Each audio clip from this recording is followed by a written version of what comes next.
All right, hello everyone, Kirby here from kirbysguitarlessons.com. Let me speak a little bit here before I get into this video. I'm going to teach you how to play a song from Creedence Clearwater Revival from 1969. This one's called Proud Mary.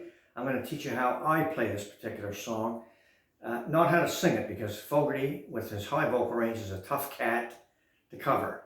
Him and there's a bunch, like Bryan Adams, another one. McCartney is another one, big time. Paul McCartney, anything by the Beatles that he's singing is sometimes tough to sing because there's such high natural vocalists, and it's difficult if you're trying to play the original key and then you got to deal with, I can't sing this damn thing, and then you flip it over and try to sing it on the low end and it's too low. It sounds like Johnny Cash is singing a Beatles song, and then you got to jack it up with a capo, and that's a great thing to have as a capo, because it'll get your pitch out of the basement, but it won't sound quite the same because if people are used to hearing the song in a particular key, now you've got to change it because you can't sing it in that key. It's just too high, and it's too low when you flip it. Anyway, on this channel of mine here at KIRBYS Covers, now on my YouTube platform, I've had this channel for a long time.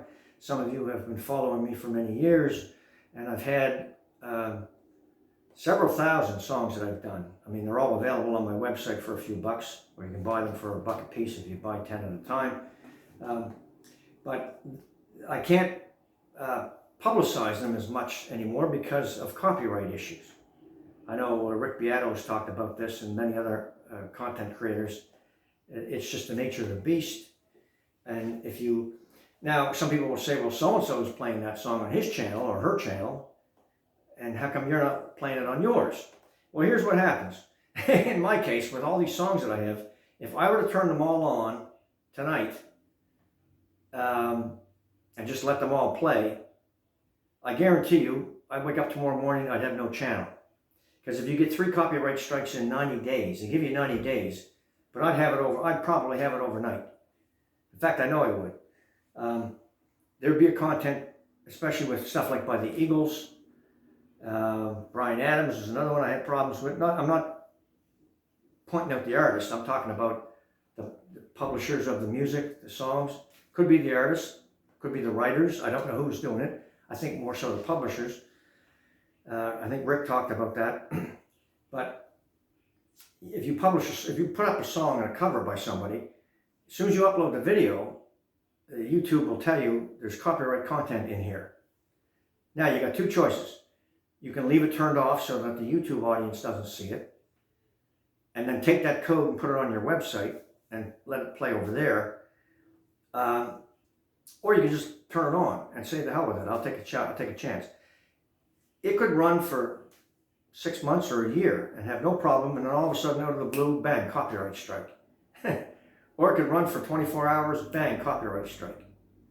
And if I turned on thousands of videos, because I've got several thousand lessons on this, covers, because this is a covers channel. I started it as a covers channel, not as a teaching channel.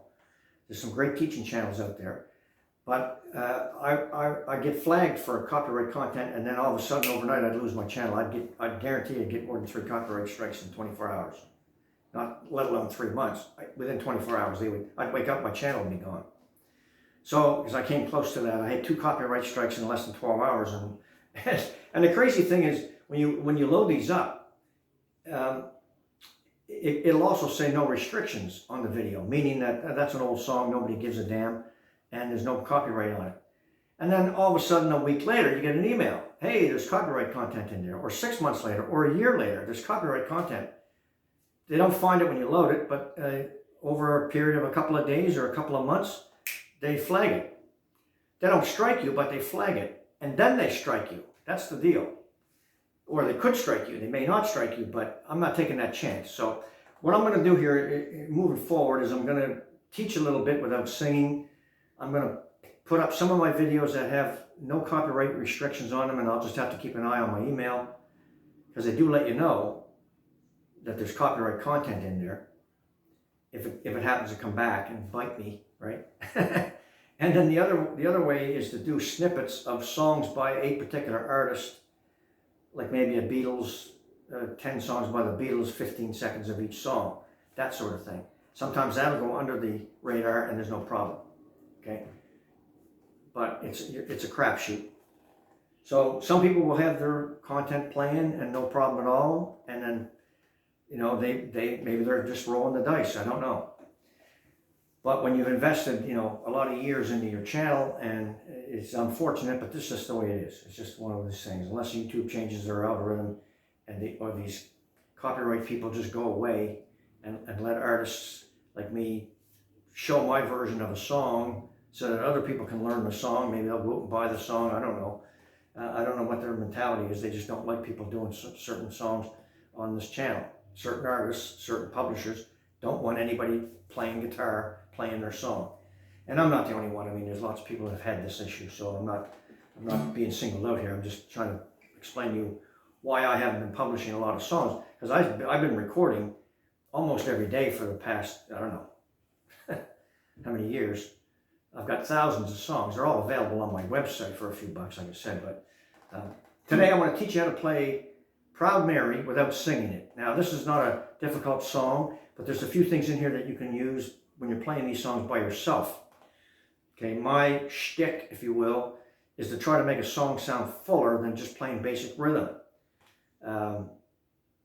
You know, by blending in riffs, by blending in other instruments in the background, even sometimes vocal harmonies and stuff, the singing. You can sometimes blend some singing into a rhythm play by playing a few notes. Oh yeah, that's in there, but it's not an instrument, it's somebody in the background singing. So that's happened a few times.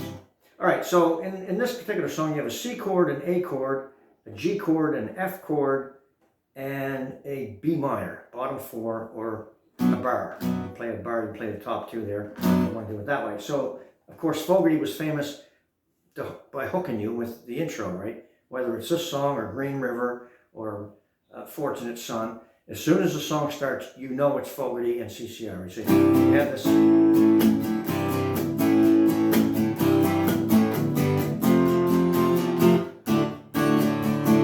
They have this, a little bit of a pause going. So let's go back to the beginning. So when you're playing this intro, whether you're playing upstrokes, you can play all downstrokes. You can do it.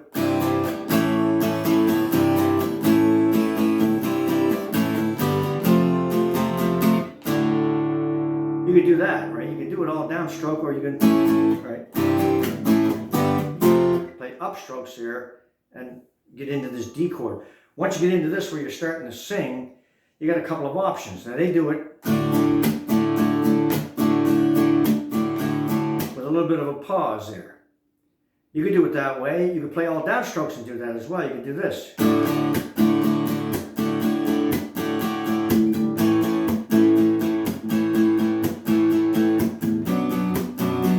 Right? You could do all downstrokes here. The other way of doing it is you could play a hammer on and just play it down, up, like this.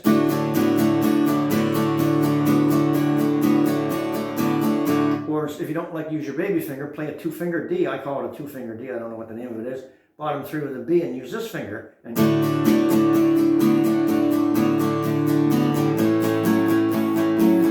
same on the A chord. I'm not playing right down to the bottom.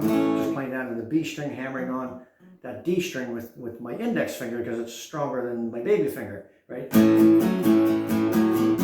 when I get to the B minor, I'm going to have to do that down, up, pause up. A little bit of a slap there.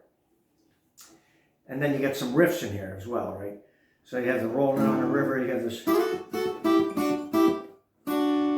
two bottom strings, right? Or you could use three strings. You could use the G string and do it. The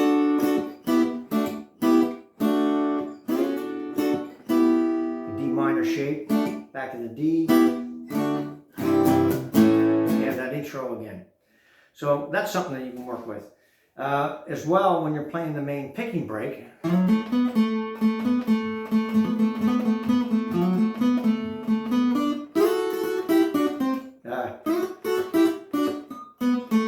so you can do it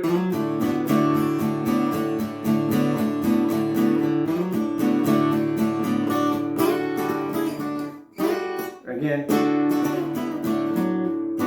when you're coming off that. Ready for that G string with your baby finger, and slide in with this D string and play a two-finger D and then hammer on, right?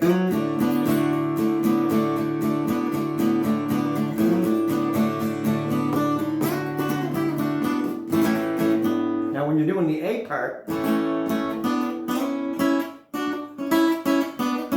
that part, I don't play it this way because it takes away from the rhythm. As soon as I do that, I got to stop rhythm and focus on that, right? You have this.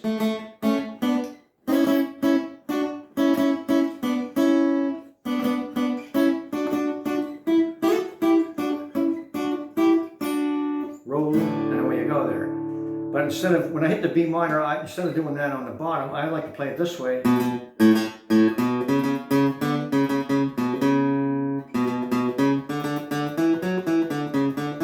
It's the same thing, right? You can play the A part on the B and the G, like this. I'm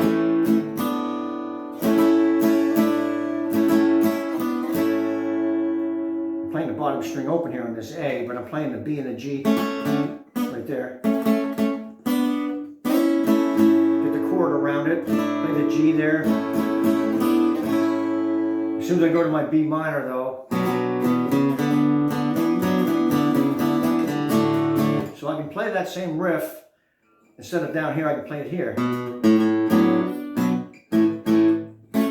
After I come off this part, I mean. Right to the B minor. A little bit of the chord there.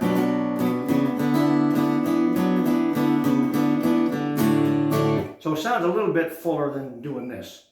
You can take your pick. Of course, I'm talking about playing this by yourself. I'm not playing like with a rhythm guy.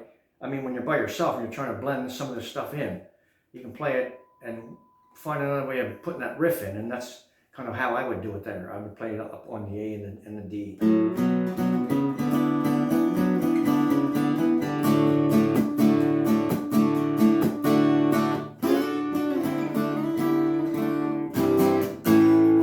To that, and then when you play it out to the end, right? No big deal. All right, so that's enough of that. I just want to share a little bit of how I play that particular song, and hopefully it was of use if you play this song. It's, again, a tough one to sing on this original key, but a capo is your friend. If you can't sing on this high end, sing on the low end and then jack it up with a capo somewhere where you can find your vocal range and keep these chords the same, and keep all this is going to move up here now, of course. But it's all the same fingering pattern. As Glenn Campbell said, that finding a capo was a revelation to him because it allowed him to do all kinds of stuff. And I've found that as well over the years, right? You try to stay in the original key and you can't sing it there, but you want to play in those chords because there's a riff or something going on there that you need to blend that in. And if you try to take this down to a C or down to an A and then try to play it in those chords, all your riffs, everything's out the window. You have to reinvent it all now. And sometimes you can't because, you know, you need an open string, or you need, and then now you got to play it on the first fret or something, or the second fret, and you don't have enough fingers on your hand to play that riff the way it works. So it screws things up.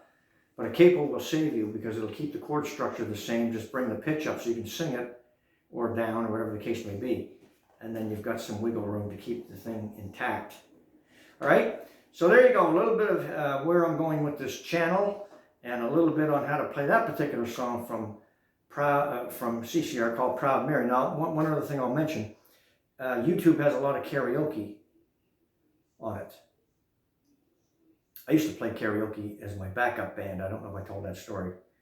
I played at bars. I used to have a machine with it looked like an 8-track tape deck, and it would hold like 6 or 8 discs. And I'd load them up, and I had a digital band. Nobody knew it was karaoke because there was no screens anywhere. But as soon as I hit the foot switch and started to play Alan Jackson, or whatever it was I was playing, it was like Alan Jackson was in the room. I didn't quite sound like Alan Jackson singing, but the band was there. The backup with all the fiddles, right? Karaoke has that, and I used that as a backup band. I played bars and everything. I was undercutting 3- and 4-piece bands, going in with one guy. And I'd often have to go in by myself and play for free. I remember a couple of bars that I had to get into. I told the guy in the afternoon, "Do you have any Saturday afternoon matinees here?" He said, "No." I said, "Would you like one? I'll come in and play for 2 hours for nothing, just so you can hear me." Sure, the band's all set up, their gear's all there. I bring in my shit, put it in front, put the PA system in, and put a small amp, bring in my karaoke machine, have a list of about 15 or 20 songs, and I would rock the place because I would have been playing along with everything no screens anywhere. I would just sing because I had the lyrics memorized because I had to. And just play in front of, 50, 100 people on a Saturday afternoon. Everybody's all drunked up by the time I'm done. And the band comes in and they sound like shit compared to what I did because I had all digital sound. It was perfectly mixed. All I had to do was make sure the volume was right, not too loud, right? And I would play my guitar and I would work, I'd play rhythm, I'd do the lead singing, I'd keep the lead singing there while the harmonies kicked in around me, and I would play, like, if there was a picking break, I'd play the picking break or I'd play something around it. If the fiddle was playing the break, I'd play something else on the guitar. So it sounded even, like complimentary of the fiddle player. Because I couldn't just play rhythm while the fiddle guys over there sawing away. I had to do something, so I'd invent some things to play while I was singing, or while I was taking the break.